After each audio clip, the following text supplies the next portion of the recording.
Welcome to the January 25th edition of the Iamblichus Reading Group.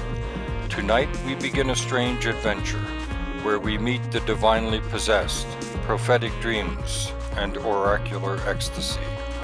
Following Iamblichus's dictum, true prophecy can only occur with the assistance of the gods. He argues with Porphyry and the thought on dreams of his time. Like Freud and even Jung, Porphyry thought dreams were somehow psychological powers that were released when the soul is freed of the body in sleep. Iamblichus relies on his own dream experience of hypnagogia to provide us a reality different from what Porphyry describes. It is not coincidental that Iamblichus picks hypnagogia. Dispensing with Porphyry and much of philosophical tradition, we hear of dream incubation and the priests of Apollo who helped their patients to enlightenment, as well as physical and psychic health.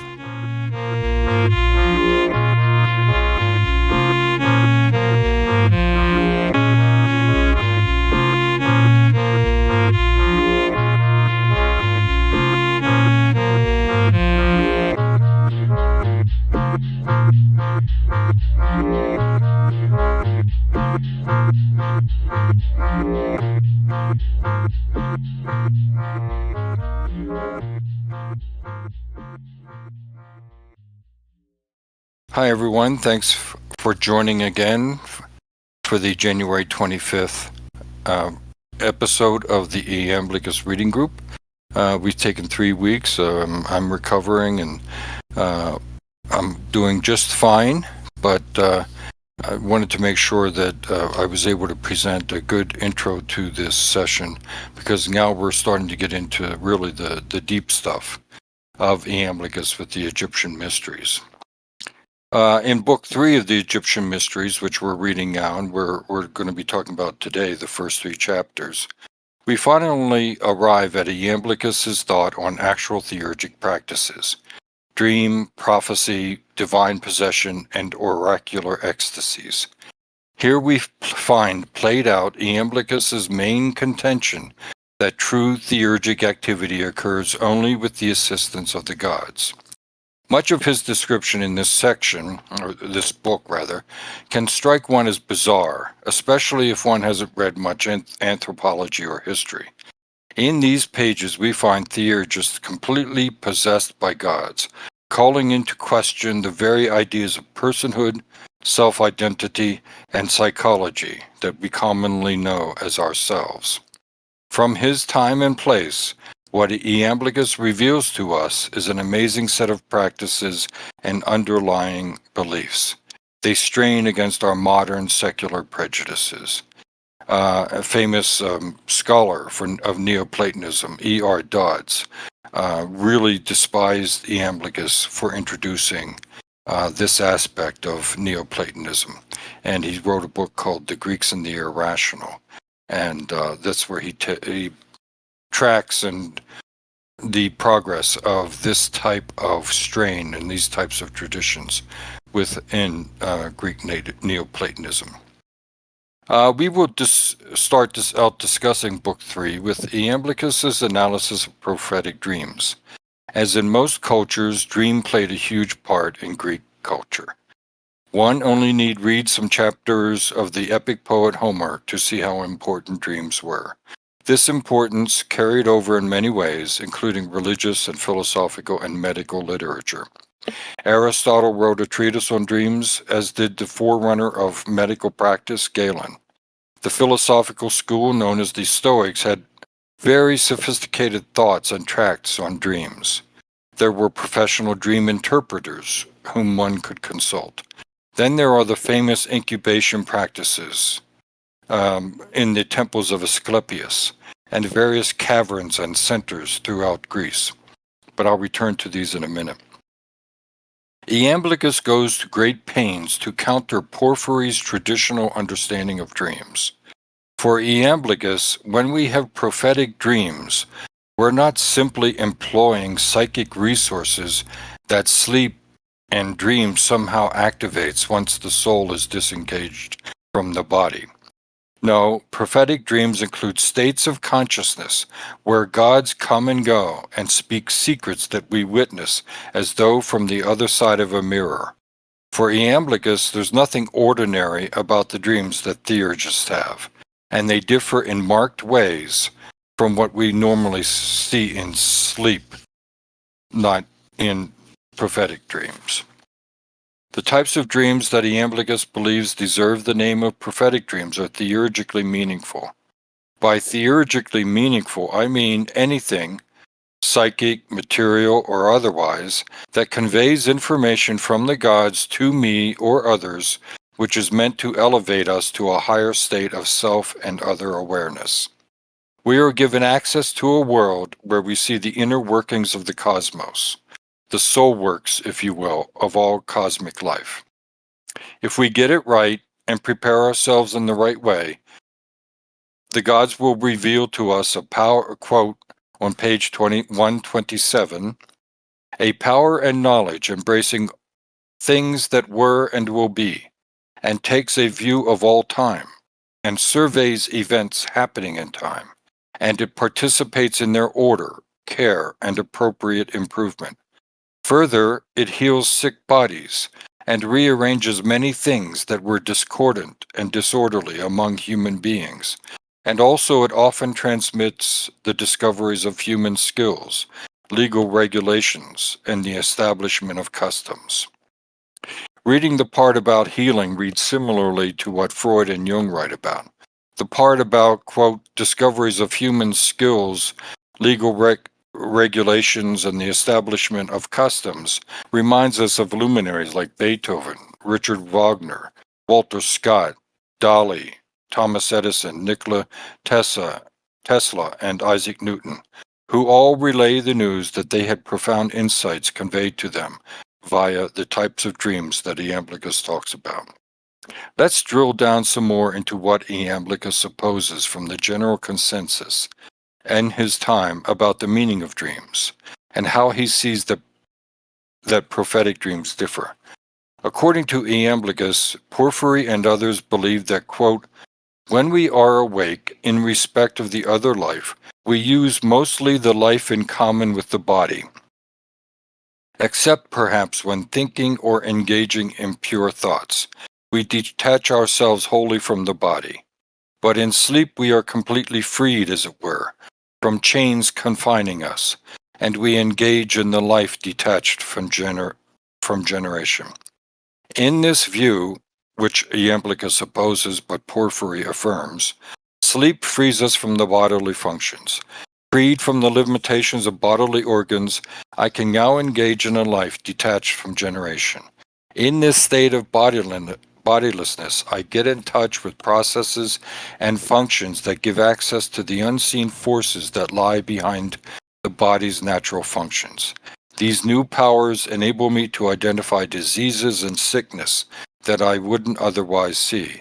I can use this information then to heal myself or report to dream interpreters so they can help heal me. It's in states like these that Porphyry believes one come into play when people predict events. It's making use of these psychic processes that enable me to look into time and understand coming events and so on. For Iamblichus, this is a wildly inaccurate understanding of true prophetic dreams. This way of thinking still resides within the human side of the equation.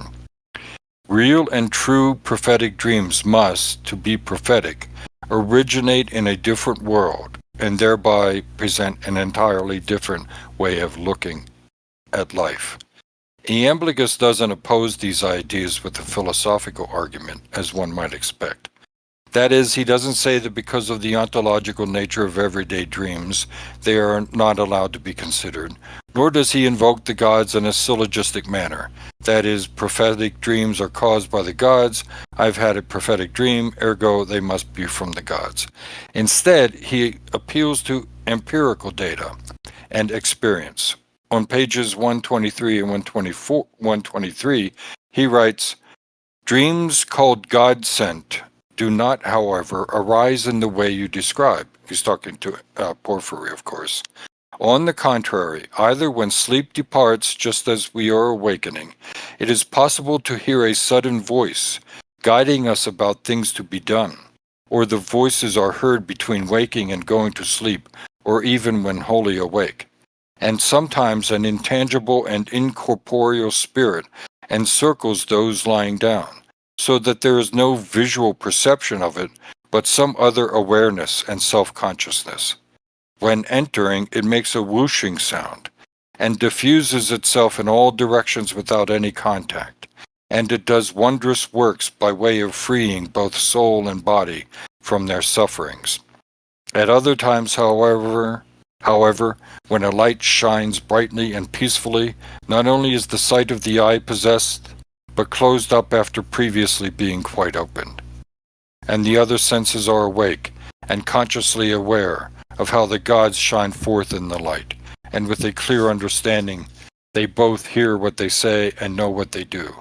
This is observed even more fully when the sight is active, and also the mind, with full vigor, understands the things done, and there is a response at the same time in those observing.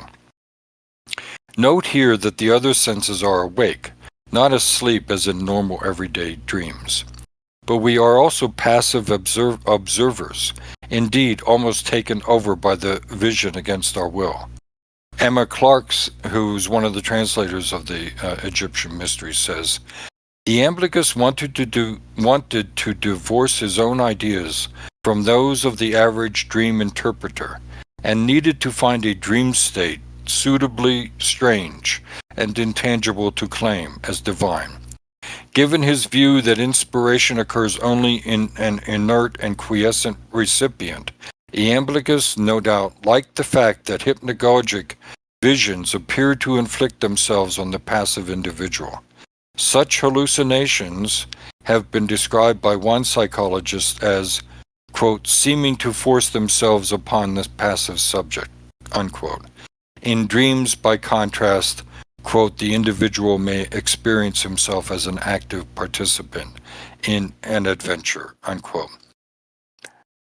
Clark goes on further to say, Iamblichus takes pains to reject the idea that inspired devotees are merely asleep or unconscious, arguing instead that they are following the events in a manner far superior to everyday waking consciousness. Even if the divine is not manifested visibly, we can still sense and follow it. The spirit makes a distinctive sound as it enters, and in the prophetic dream state, we can be made acutely aware of a certain abrupt voice, or perhaps several voices, giving instruction. The inspired dreamer is super aware of the presence of the intervening deity. Indeed, this is almost the definition of the experience.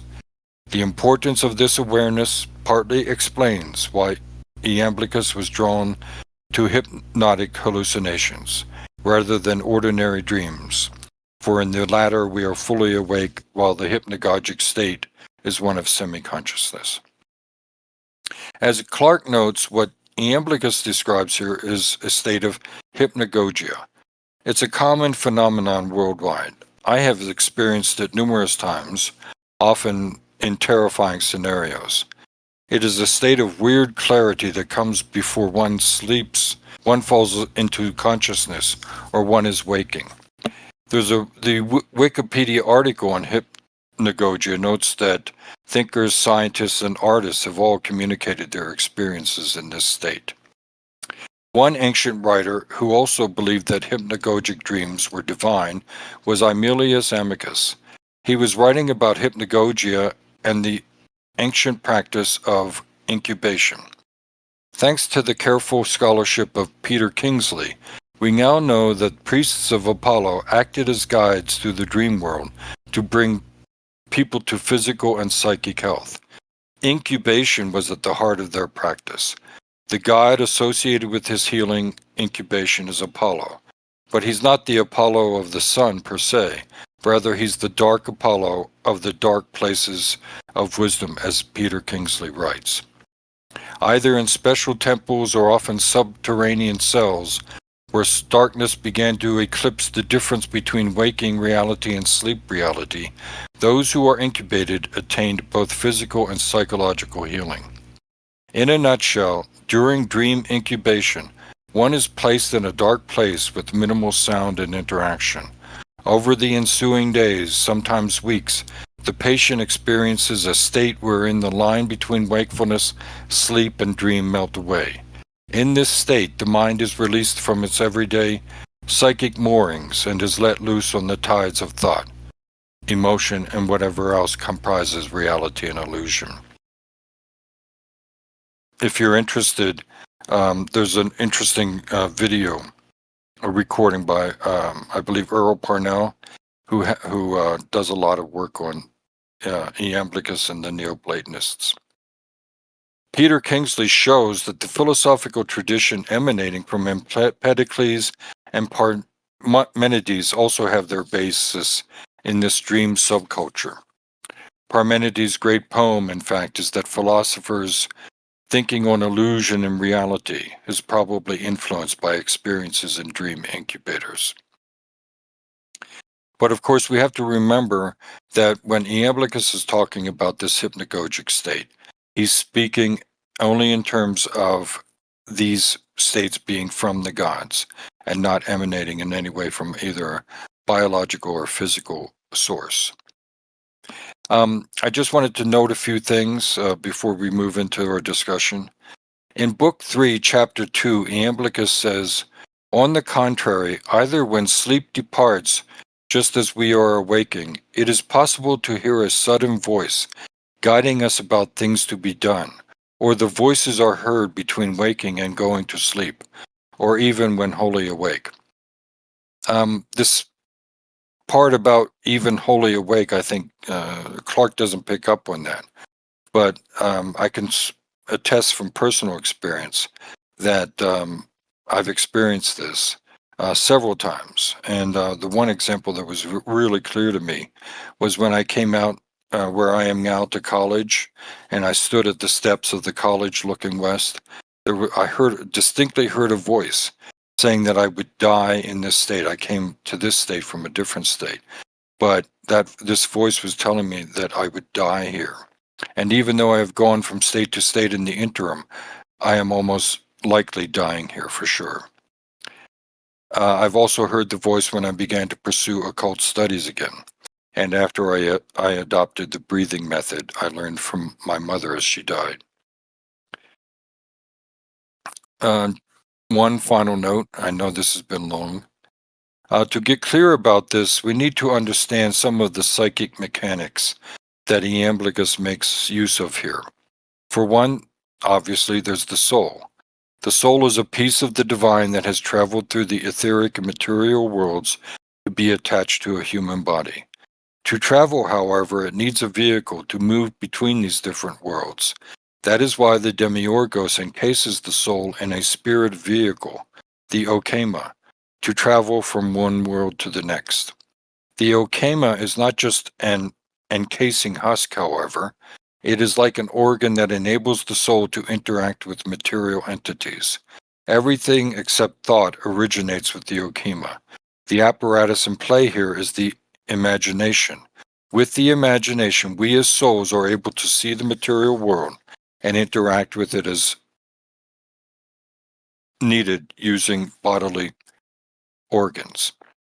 The gods shed their illuminating light on the imagination of the okema, and it is through this imagination that we can perceive what the gods have to tell us via dreams. We will hear more about the soul vehicle in the upcoming books of Book 3 and in later books, but I wanted to give you a taste of what is in front of us and how this might come into play with Iamblichus's theory of prophetic dreams. With that, I'll open the floor. I'm really sorry, guys. I got to take this. I will be right back. Okay. Hi, Matt. Glad you could make it. Hi, me too. Yeah, I guess I guess since I'm talking, I can respond to the portion of your intro that I heard. Um, I think it's a really interesting. I think it's a really interesting dichotomy, I guess, between Porphyry's understanding of dreams and Iamblichus's understanding of dreams, because in a way, the mechanism under what they're talking about isn't actually all that different. They're just talking about two sources behind what's happening, like in that mechanism. Where in both cases they're kind of talking about that your senses are usually occupied by the kind of gross, meaning obvious, not like disgusting, the kind of gross stimulation of like senses of being in the world and just everyday conventional solid things. And by some process your attention goes off of those gross things and turns to subtler things. It's just a difference between whether those subtler things are memories or bodily sensations on the one hand, or whether it's kind of the light of the gods on the other hand. And I think that this is actually more pragmatically important than we might think, because I think a lot of times people approaching these types of topics and practices from zero, who might not be familiar with them, might think that the things you perceive in a subtler state of attention, that you're always moving towards the spirit world in some way, or that you're always that whatever you encounter is going to be good for you.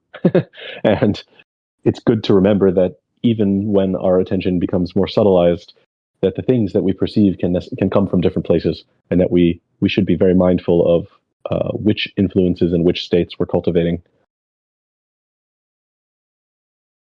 I think at the start of that, I'm glad that someone brought. So I don't exactly know what what the start was, but I think that is like, it's actually something I definitely wanted to bring up over the course of this section, because like I would say most of the more unpleasant experiences I've had in my life with this stuff come from that like hypnagogic place. Definitely something to keep in mind. But sorry, again, I missed the start. No, you didn't miss much. Well, I mean, what if you would expand on that? What do you mean? Oh, well, yeah, I feel like it's an issue of control sometimes, which is why I like implementing elements. And actually, I've got a document I want to send you guys. It's something that I use a bit for like dream work. But that's why I like to implement ritual alongside the sort of like hypnagogic work, because like, as Matt said, I like to think of it as like holding maybe this isn't the perfect analogy, but like holding a button down on a walkie-talkie, right? Send the signal, pretty much triangulates where you are. Like, I feel like that hypnagogic state is a similar sort of vibe for the above, and honestly the below, the extra material, I'll say. So when you're doing it, yeah, it's just, I think it's important that you really focus your efforts on like what exactly it is you want to bring into yourself, because yeah, sometimes you bring in things that just aren't that great. And like, I've go into a lot of internet rabbit holes, and I've just read so many negative experiences of people that come from this. And I think a lot of times it comes from people like not looking at it from a more material perspective, whether it be like sleep paralysis incidents. Like you hear stories of like shadow people that often manifest themselves in these sort of like hypnagogic states. And that's why I think ritual is really useful. And I think that this is like something that Iamblichus is kind of getting at, is that it directs that energy in a place that is serving you, as opposed to just opening the door and seeing what walks in. Yeah, I've had those experiences with the shadow people and so on. But again, both your and Matt's comments seem to still reside within the notion that this is something that the body has, or this is something that the human can control and maintain on their own. Whereas I don't hear a confirmation of what Iamblichus is saying, is that no, it's a God which is there, and we're basically just watching the God do something. I think that it we're emphasizing the side that is controllable by the human, or cultivatable, I guess, if not controllable. I don't think that's to say that the phenomenon comes from the humans. It's more like, the sun will rise every day whether you're watching it or not, but you can turn your eyes to watch it. You can decide to wake up at the right time and turn your face towards the east in order to see it happen. Like, in order for you to actually be in the right state to receive the presence of whatever it is that's coming, that's the part that you can cultivate, that you're sort of looking in the right direction, so to speak. You can do the anagogic. That's the anagogic purification part. Yeah, exactly. I like to think of it almost as like a funnel. If you just toss, say, a marble into a lake, you don't exactly know where that marble is going to go. It is the lake that, subsumes that marble. But if you use a funnel and you throw that marble into the funnel, you have a fairly good idea of where it's going to land in the lake. Doesn't really have anything to do with the lake itself, right? It is just a method of getting you there. And like, I guess. Oh yeah, go ahead. Sorry, go ahead. I was just going to say, I guess it doesn't I almost think it's just, we're talking about something different than Iamblichus is in that particular aspect of the conversation. Whereas he's talking about the dreams himself, we're talking about how to get there. Yeah. What's the method that you might use if you wanted to get one of these dreams?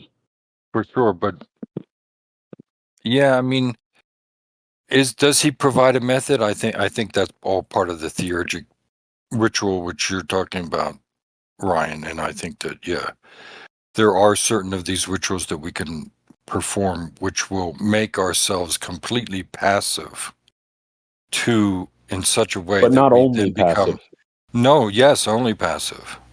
Only passive. Well, passive, but it's like passive in the moment of receiving the presence of this God. But right. the reason you might need a ritual container is that before you get to that point, you already want to be passive toward the right being. You want to be receiving the right being and not something else, the right influence and not something else. So there's a lot of precursor work that you might need to do before entering a state of total passivity, so that you're passive in a safe place. It's sort of like you can fall asleep on your friend's couch, but you don't want to fall asleep on the train tracks, and you're passive in both cases, but you want to set yourself up for success where you're going to enter into a passive state. I think that, and I think that can kind of combine the things we're talking about here, where Iamblichus is really talking about the moment of being, possessed in a sense, or being inspired, I guess. Well, not in a sense. Again, we're only getting the tip of the iceberg here with dreams. He starts out this book with dreams, but we will become more and more immersed in this world of literal divine possession, where the individual is being controlled by another force, another entity, which can be shocking to some, and can be scary to some. I certainly don't like the idea of being possessed, although I believe that if I do seek it in the right way and am possessed by the right entity, and of course, like you're saying, there are certain things that we will do to prepare ourselves, the anagogic purification processes, the ritualistic processes that are part of that. Sure. Yeah, and it's funny talking about sort of quote unquote full possession like that. When I said the word possession just now, I almost said the word ridden, which is a word they use in voodoo to mean when the loa, the spirits in that tradition, actually possess you, take control over your body. There's often a period of amnesia afterwards. It's interesting to note the parallels. Good example. And the examples he uses are of the Corbiantes and the Bacants, etc. Yeah, I'm definitely very excited. hesitate to exactly say this, but like I'm very excited to get into the divine possession aspects, because like I would say there are definitely times that I'm going to say 3 distinct times where I know it in my heart, but like, you know, I would say I was possessed. 2 of those times were not good for me or the people around me. Yeah, so that's why I just stress caution, you know. Anyways, we could get into that at a different time. This is all part of the theurgic training, right? Yeah. Theurgic, I mean, Iamblichus is trying to prepare us with the fact that these things exist, but he's also, you know, unfortunately, doesn't give us like a manual that we can follow. But he does try to prepare us philosophically and, you know, logically about how we can discriminate between the different states and the different entities who we might be seeing or potentially engaging with. But actually, just expanding off that a little bit, I want to actually bring it back to something, Matt, you said. I can't remember if it was last session or the session before, but it was about, I can't remember the exact wording, but basically it was surrounding the idea that like the way you have to think about these dreams is like they pre-exist the material, as opposed to the material being the vector for those dreams. And I think that like that really, it captures very well like what Iamblichus is talking about here, and it really struck me as we've like moved into this this section of the text, that like that is a through line. And the more I think about it, and the more I think about the times when I have had like what I would consider to be prophetic dreams, that always is the feeling. It's a feeling of like stepping into something rather than, you know, in a regular dream, things just sort of happen. Whereas like there's this sense of, I guess, passing a threshold. Like it's hard to describe, but I imagine you guys are picking up what I'm laying down. Yeah, I got what you mean. Well, especially because you're taking off of something I said. So thank you for paying attention and remembering and thinking it was a good enough point to bring back. Yeah, no, I've really been reflecting on that one, and like I think that it's a really useful way to think about it, because I think that or not being able to think like that is really what leads to, Chaz, what you were talking about, and I guess what Iamblichus is talking about too, with like the idea that it is coming from the human, you know. And I think that like that's a big kind of, I hesitate to use the word leap, but I'm going to use it. That's like a big leap you need to take when doing dream work. I also think it's something that would have been taken for granted for the Platonists, who are saying there's the one, this inconceivable one, which descends through various levels of spirits, and then only at the end does it solidify into the material world. Like, it's pretty baked in that they probably would have thought that was so obvious, or at least that they didn't even need to mention it, or at least they would have thought it was so obvious they didn't need it when it's 2 Platonists talking, like Iamblichus and Porphyry. Right. That's just it. I mean, Iamblichus is, Porphyry's a Platonist. He's a Neoplatonist, follows Plato. He has these theories which are similar to what the Stoics and other, Aristotle, like I was saying, Stoics, Aristotle, Galen, etc., had theorized about. So they're at least according to Emma Clark, what Iamblichus is proposing here is very unique within his world. And it is unique because it's talking about something supernatural, not natural. That this in no way has a natural basis in reality. It has a supernatural basis in reality. And as far as, preparing ourselves, Iamblichus talks about, well, who's the perfect vessel? We're already getting into possession. He said the perfect vessel, and the Chaldeans talk about this too, is either a child or someone who is intellectually challenged.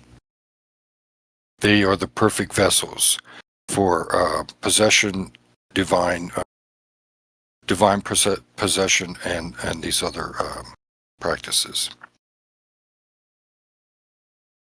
Can we reach the state? Because they're passive? Yeah, almost, yes. And their minds are not clogged up with other stuff. Well, I mean, I'm not sure if this is a further clogging or a breaking free. I guess it really just depends on your perspective. But I think that this is some place that like drugs can come in handy in these conversations. The ability to like lift that veil off yourself, I think, is difficult for a lot of people, and some people just need that extra kick, Yeah. And states of trance. Yeah, and I mean, like hypnagogy is a perfect example. Right. Like, yeah. yeah. Yeah. And in some ways, even I don't know if Iamblichus gets to this. I don't think he mentioned it in the part of the chapter that we've gone up to so far, and I haven't read past that yet. But in some ways, this is like people get mad when you say this these days. I think because it sounds too churchy. But in some ways, ethics. I mean, there are certain ways in which we live very complicated lives, and intentionally uncomplicating your behavior is also a ritual process, I think. And weaving all these things together, ethics and who is a good vessel. I mean, these things have survived, and Ryan can attest to this, I think.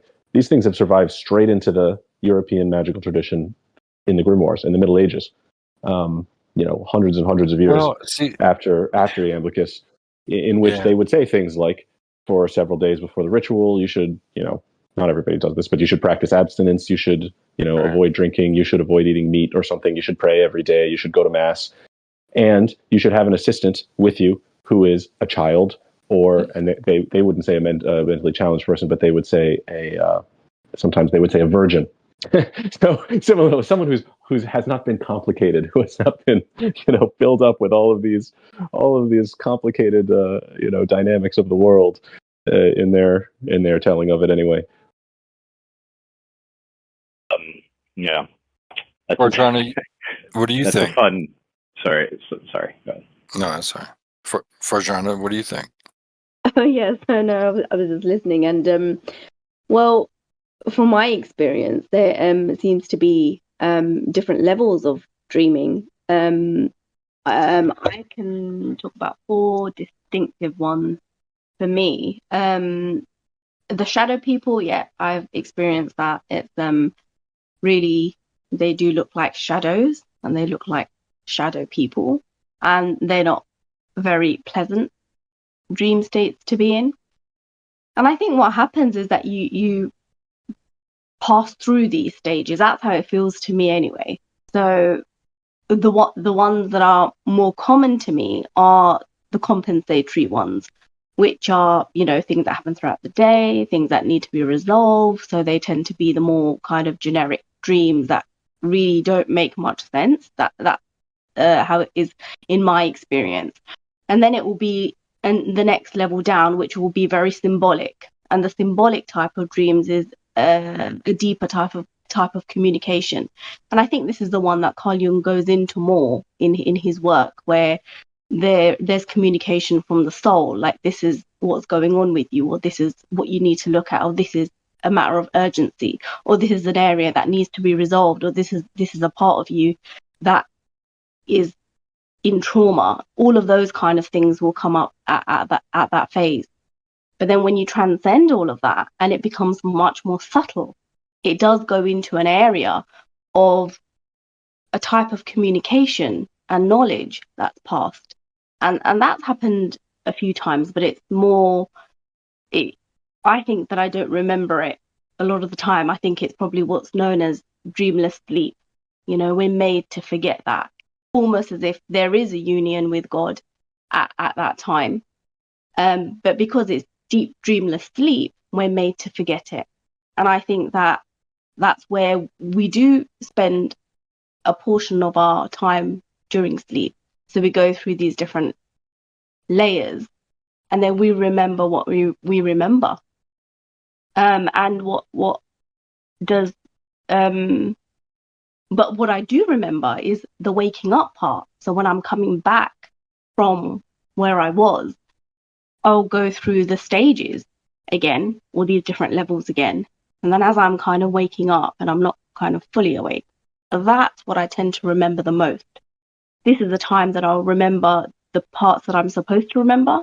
And it will also be a place where communication happens, where I'll get information. And it's really, really odd to me because I'll wake up and I'm like, well, this was communicated to me.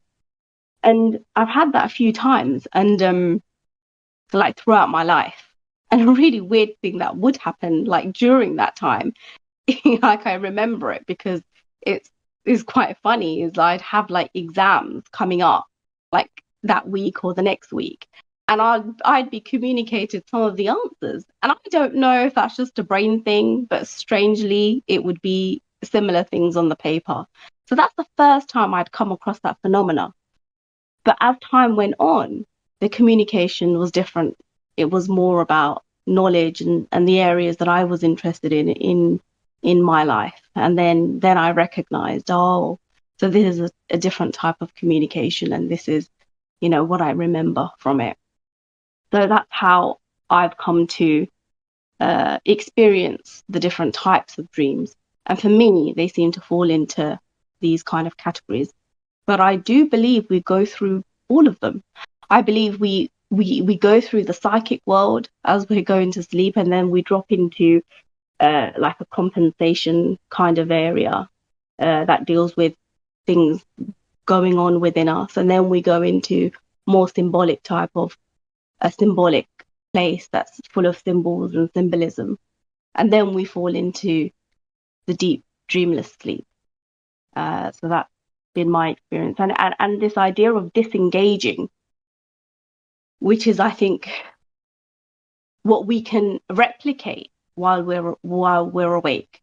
And I do think that it's an idea of transcendence while we're awake. And I believe that that's what a lot of these rituals and practices and meditations and things are all about. It's about being able to disengage with the body, the desires, the mind, so that we can actually get to a similar place. And that's where the knowledge and the insights and growth in consciousness happens. And this is just my experience of it. That idea of the dreamless sleep, and the idea that might be where the true revelations lie. I mean, it's very like vexing, but like I know that that feeling. I'm sure we've all experienced it, where like you see something, or I think that like this can kind of like explain like things like deja vu, but also just like weird synchronicities as well. When you're just like, you see something and it just brings you back, and it's almost like it's right on the edge of your memory, and you're like, I know there's something more here. Like it's there, but you just can't quite grasp it, And I think that like that would be a very like beautiful also way of thinking about that. It's like we are going home. That's it. And that tends to happen like throughout the day and during the day. And I always wonder, like, this idea of the possession of the divine. Any glimpses or times that I've experienced that, I always try to recreate what it is that I've done. But, I cannot pinpoint it. There'll be days where I do the rituals and the prayers and the recitation and all of those things, and nothing, like literally there'll be like nothing, no difference. And I'm sitting there waiting, like, please let there be something. And there's nothing. And there'll be other times where I've literally done none of that. And it will be that presence. And I'm like, whoa, where did that come from? Why did that happen? So I don't think it's something that we can do. And like I really do, I do believe that it's not in our control. I mean, even though we can make ourselves conducive to be that way, to receive, it doesn't seem to be anything that we do in particular. That's been my experience of it. However, it may be that there is a culmination of it. That might be the reason. That after a certain period of time, like King was saying, with all of the things, what have I done in the week that I can that has been ethical, or what hasn't been, to reflect on that, and then maybe kind of live by that for maybe 4 or 5 days or whatever it is, to be in ritual purity, to do all the practices, and then after a culmination of it, maybe that's when things like that, like the divine possession, can happen to some degree. I don't really know if there's anything that influences it from our end.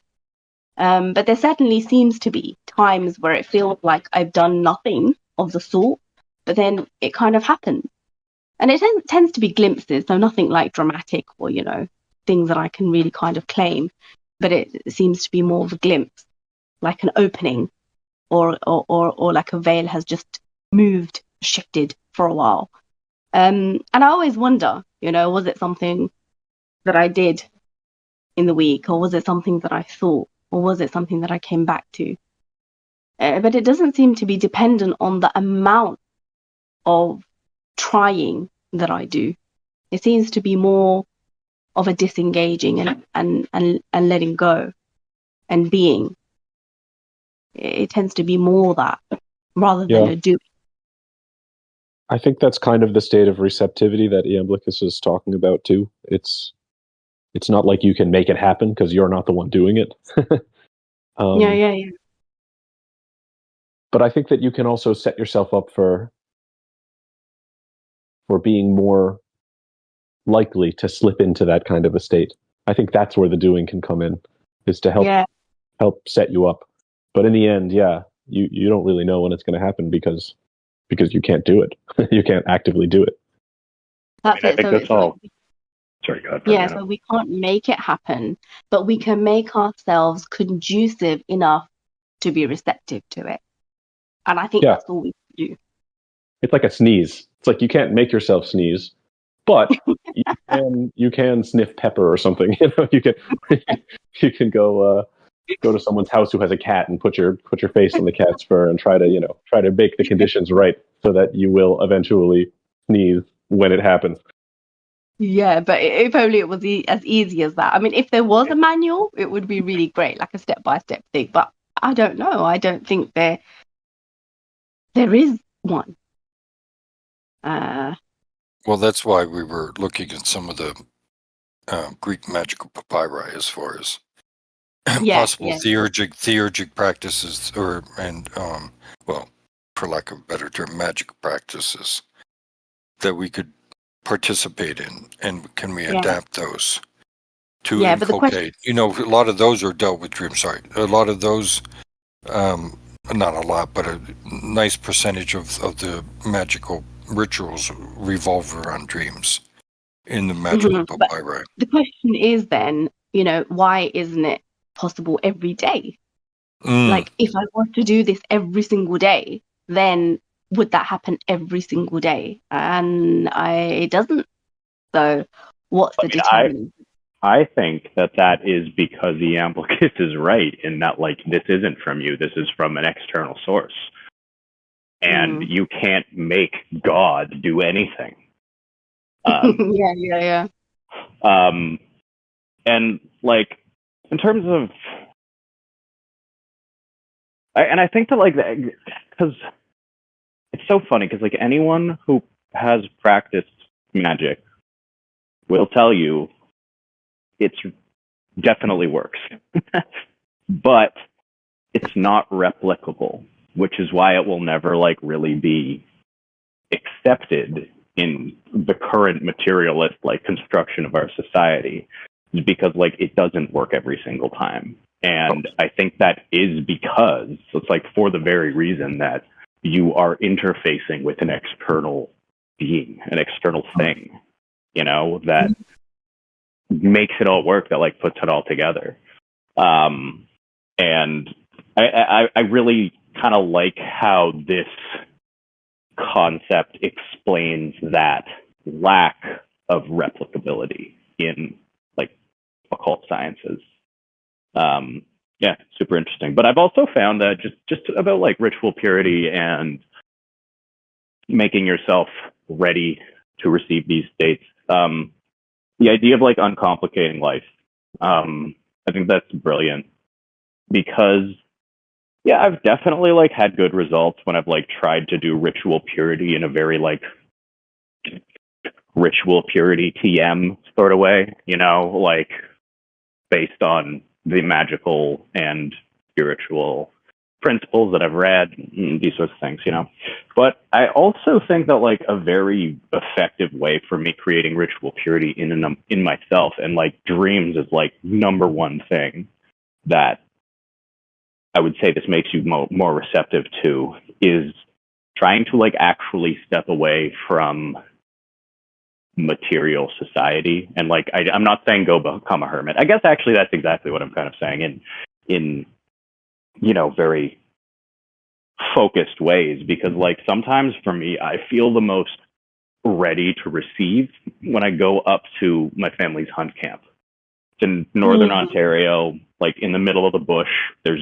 You never see another human being. There's no cell service, no power, no running water. Just as like you are just on the land, you know, and just existing.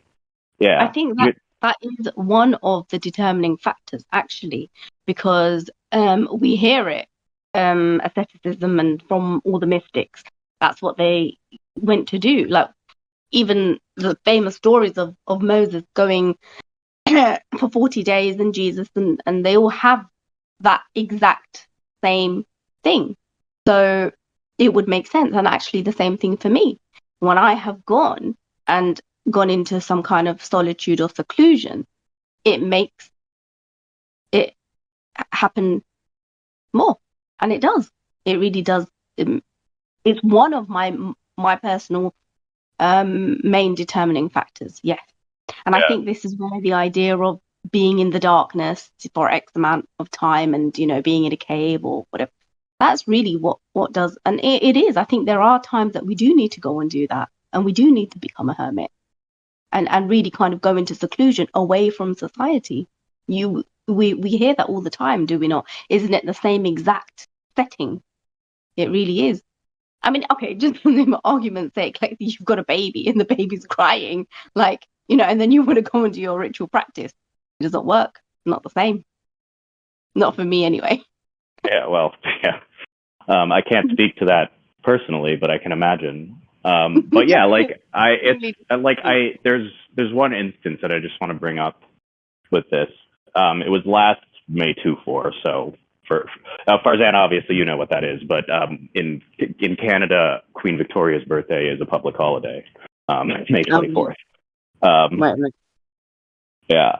So I went up to the camp, and I was like, it's very important to me in this trip. I was just going for like 4 days. It wasn't a big trek or anything like that.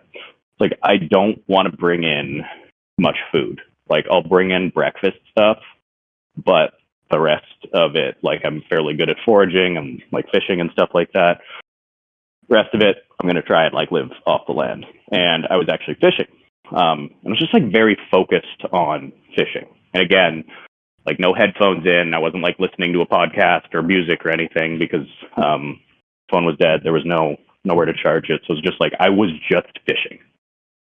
And there was this feeling of like, I need this to eat tonight. You know what I mean? I'm not saying like I was at risk of starvation or anything like that, but like, yeah, it was like it was a necessary thing, and it became almost hypnagogic for me when I was just, you know, watching my line, and that feeling came over me of like receptivity, and I was like, okay, sweet. And you know, I did a very successful ritual that night. You know, actually one of my best ever. That's it. That's really interesting. And the thing is, like, I would say that is really one of the main things. I mean, instinctively, why would you want to do that? Like, not take much with you, because it really is the way that I think we're guided to do it that way, because it really is one of the determining factors. And I do believe that. Like, even when the story of you know, the biblical story of Mary, when she communicated with God. It was in an enclosed chamber. That's where she was raised, inside of the temple. So how does that work? She was in seclusion. There was no distraction. It was a closed place, and it was her on her own and in solitude and all of that.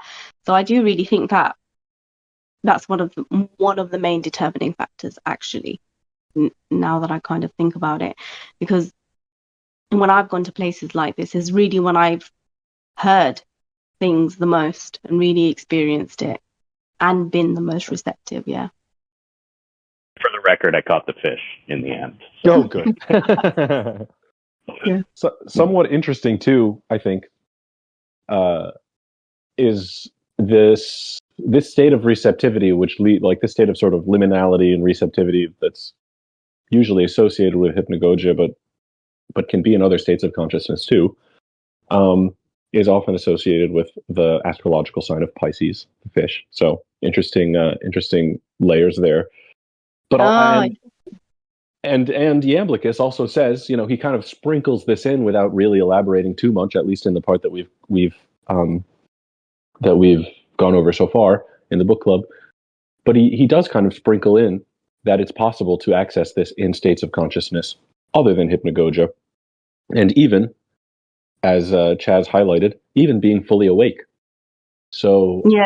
Yes. I think that fishing example also works as an example of that you were not falling asleep while holding the fishing rod. You were conscious and you were experiencing the sensory world. Nevertheless, you were able to quiet down enough to perceive these subtler dimensions. Yeah. Yeah, I do. But I believe that. But I think that is when the practice comes in. I think long-term practicing can really enable us to do that. Until it comes to a point where instantaneously you can be there, which is, I think, takes time, but can be done. And it's interesting that you talk about the fish, because there's a really famous chapter in the Quran that's called the chapter of the cave, and it's about the people of the cave. But the part that's really interesting is when Moses goes to find the Verdant One. The Verdant One is eternal life, basically. But it's given as a personification as a man. He goes to find this man. But I guess he's not really going to find this man. He's going to really discover self, ultimately, which is the eternal aspect of himself.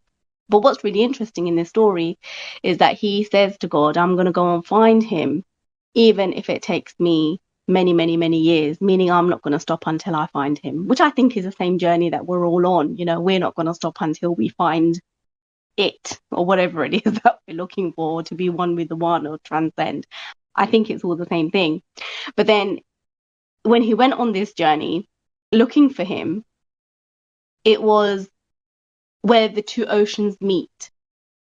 So it seems to be a midpoint of the conscious and the unconscious, where it meets, and that it can only kind of happen when you disengage and kind of get to that point. But what was interesting is that he had a slave boy with him on this journey to carry the food and his belongings and things like that, and they rested by a rock. And then the fish, it was dead, but it came back to life, and then mysteriously and magically it swam back into the ocean, because they were near the ocean, or a lake or a river or something along those lines. And then his slave boy forgot to tell him. So then when Moses woke up, he said, okay, let's go. So then they went, and then he said, I'm hungry now. Moses said, I'm hungry, give me the fish. And then the boy remembered, oh, I forgot to tell you, but the fish mysteriously swam into the sea. So then Moses says, that's where we find the Verdant One, the green man, as he's known in the stories. So then Moses says, we must go back there. And then when they go back there, they find him sitting on the rock at that location. And it's just really interesting how the symbology of the fish came up. And that's really the story that has been captured in the Quran, which is a very, very interesting one. But I never ever understood the symbolism of the fish. And now that you mention Pisces, it would make perfect sense, but I still don't understand the significance of it. So if you... I think that maybe, and like this is pure speculation. By the way, I love that story. That's beautiful. I don't think that I would have forgotten to tell my master that, you know, a fish came back from the dead. But anyways, I think that I think that a big part of it, to me at least, hearing that story, is that like the fish was out of water when this happened. Like it was not in its home. You know what I mean? There was a requirement for it to find water again, to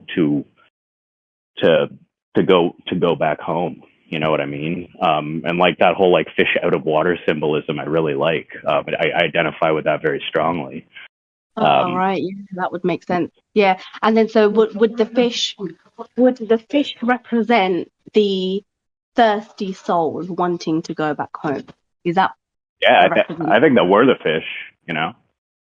Oh yeah, but like the symbolism of the fish.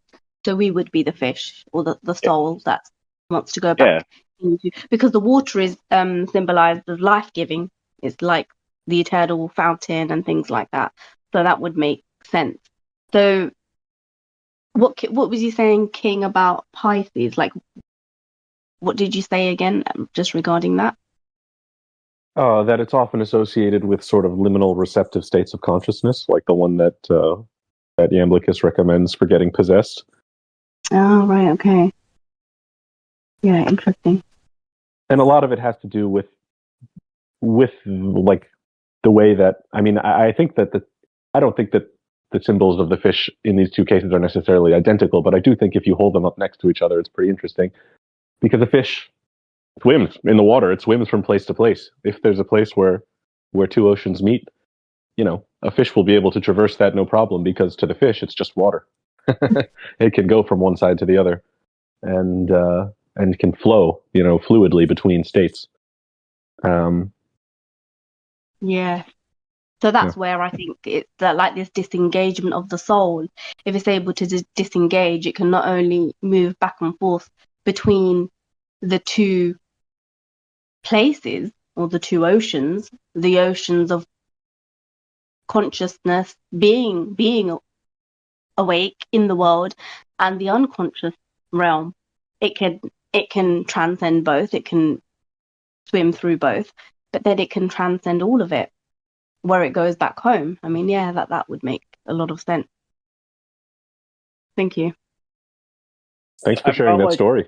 Yeah, I love that's that. a great story. Appreciate that. Yeah, Can you send that surah?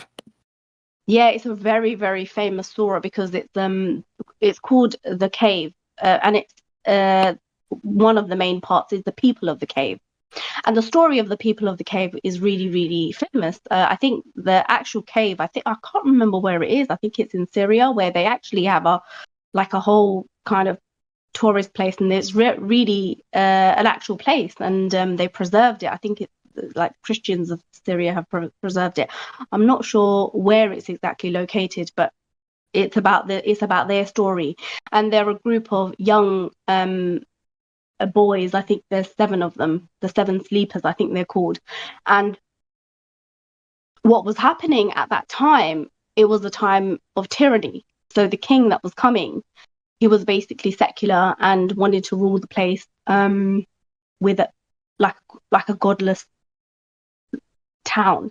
So they said, no, we're not gonna stand for this, so we're leaving, because we want to preserve our faith. So they went to the cave. And then what happened was God put them to sleep for 300 years. And then when they woke up, they didn't know what dimension of space and time that they were in. And then when they were hungry, so they went to the town, and then everything had changed over a period of 300 years. And I think, I don't know if it's symbolic, this story, but I feel like it's actually true. I think it's one of those miracle stories.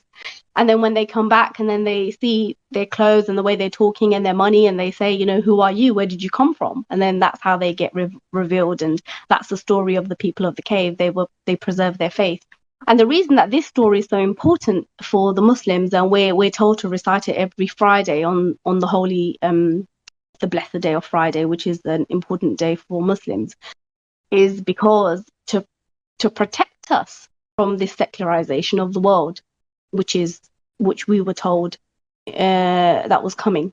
So we recite it every Friday. So that's the story of the cave, but it's got a really important story there, which is the story of the self, which is the story of Moses, which comes afterwards. It's also got the really important story of the I don't know if you have come across like the Gog and Magog, which is in the biblical history. So it's also got the Book of Revelation. Yeah, so that story's in there too. So it really does relate to the times of today, where we have these challenges of the world becoming faithless or godless or spiritualless or whatever we want to call it, and then where we are trying to get back to ourselves in a transcendent state, to go back home ultimately. And then the story of Gog and Magog, where they were released into the world, and why there's so much corruption today. So it's a really, really, really important story. And the fact that the fish came up, it just reminded me of that. And it really kind of put this idea of being possessed by the divine one into perspective for me. So yeah, that really kind of hit home. This idea of being able to somehow deprogram ourselves and to get back to our essential nature, if you will, and the idea that living in secular society is somehow desensitizing us to the spiritual is really very important. And I think obviously going into nature is one way of doing that. Soren Kierkegaard, the famous philosopher and thinker, talked about something called primitivity. And he talked about the necessity for having to get back a sense of our primitivity, which is a totally different way of engaging with the world on a totally different basis than what, either cities or society indoctrinates us with. So we certainly, and there are ways of doing it. I think like Ryan is talking about going into nature. That's I've been thinking about that too. Just kind of buying a parcel of land and going there every few weeks or so. Yeah, that you say that, because I'm literally in a similar kind of process, and it's really, really strange because it just popped out of nowhere, and it's like, this is what I need, right? So really kind of actively thinking of it, and being when they say close to nature, I think I like to say being in harmony with creation, because it's not just the nature around us, it's also the heavens above and the planets and all like all of it, and then the different dimensions that you kind of are in contact with. So I think it's like all of it. So it's not like, to me, it's not nature. To me, it's in harmony and being. Talking about getting like out of your body, seeing the real Milky Way without any lights around. Like there are no other lights around for like hundreds of miles. That's immense. You just kind of get lost in all of that light that's out there, and that we're living in cities. I sure don't get it. I live in a city, and I know. Me too. That's why I say it's a very big distraction. And being in the city, I think, is one of the major reasons that can make us less conducive to receiving that. I really do feel that for me. I always talk about it in terms of living. Sorry? Yeah, go ahead. Yeah. I always talk about it in terms of like living in. I like the word harmony, but I always say living in line with like the divine pattern. I think that we in especially urban life. I mean, like and the stars thing is, I grew up in the country, you know, and I'm always very grateful to my family for like exposing me my whole life to the vastness of the world, you know, and living in the city and not being able to see the stars actually is draining for me, you know. But, you know, like and this isn't like something that I'd say this is more of like a passing interest for me than like something that I really integrate super strongly into like what I consider my practice. But that's like ideas of sacred geometry and patterns in life, you know.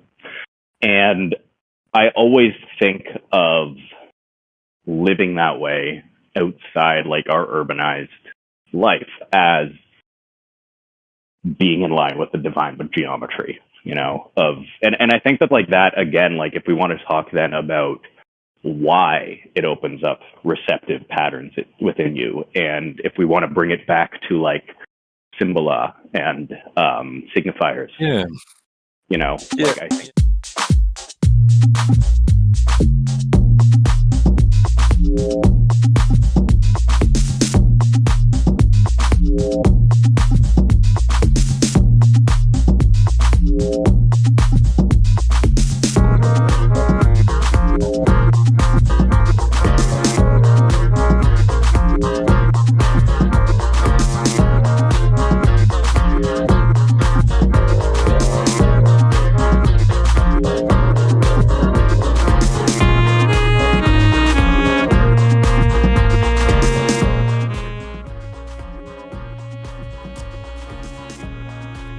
And we've reached the end of our discussion of Book 3, Chapter 3 of Iamblichus's Egyptian Mysteries. Join us next time as we continue our journey through the strange but mystically compelling descriptions of divine possession and ecstatic devotional practices. Ryan will present on magical sigils, so it promises to be an exciting and highly informative time. Also, please leave your comments on our videos. We really appreciate them, and thank you very much for joining us tonight.